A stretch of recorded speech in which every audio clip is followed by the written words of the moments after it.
والسلام عليكم، كي دايرين؟ لاباس عليكم بخير؟ نتمنى تكونوا بخير وعلى خير.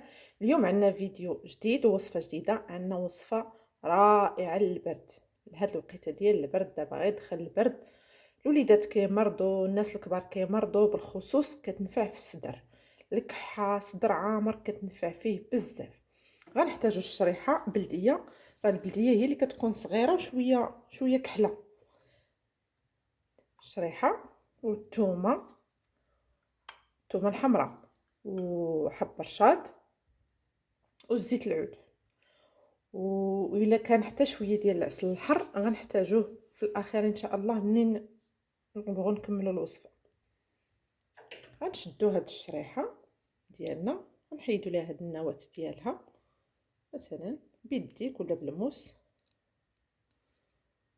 وكتشديها وكتفتحيها من هنايا. ديري لها كتفتحي غير النص، ما تفتحيهاش كلشي بحال هكا. نعاودو وحده اخرى، كتحيدي الشريحه النواه ديالها بحال هكا وكتشديها بحال هكا. راه طريقه سهله، وكتفتحي النص وتدوزي للثومه حتى هي كنقيوها بحال هكا. نقيو الثومه ديالنا، راه الثومه ممسوحه مسحتها، نحيدو لها القشره ديالها. وكبيره هذه، راه الثومه غليظه هذه، غنشدها وغنقسمها على جوج بحال هكا. غنشد هذيك الشريحه اللي فتحت وندير لها بحال هكا الثومه وداك حب رشاد نهزو منه الرويس تاع المعلقه غير شوي، نديرو هكا فوق هذيك الثومه صافي، نسدو بحال هكا. وها هي الاخوان هذيك الشريحه ديالي من بعد ما درت فيها كلها من الداخل حب رشاد والثومه. غادي نغطيها بواحد المرقاله اولا مغطايه، وغنديرها تفور. غنديرها في تفور على حساب الوقت. كنديرو الموس في الثومه والشريحه كنلقاوها طابت صافي كنحبسوا الطياب. ها هي الاخوان درتها هنا، وغنغطيها ضروري نغطيوها واحد المده ديال نص ساعه 40 دقيقه على حساب. وها نتوما معايا، ها هما البنات، الشريحه ديالنا راه طابت كيف ما كتشوفوا. ها حتى الثومه طابت صافي. راه لحت عليها هنا شويه ديال الزعتر وشي حبيبات ديال الحلبه. وهنا ها هي الشريحه ديالنا من بعد ما طابت، درتها في هذا الهشوار،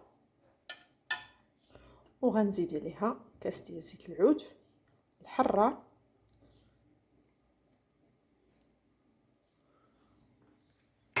وغنزيد عليها واحد جوج معالق ولا 3 ديال العسل الحر. بدا كيبرد الحال، بدا كيجمد العسل.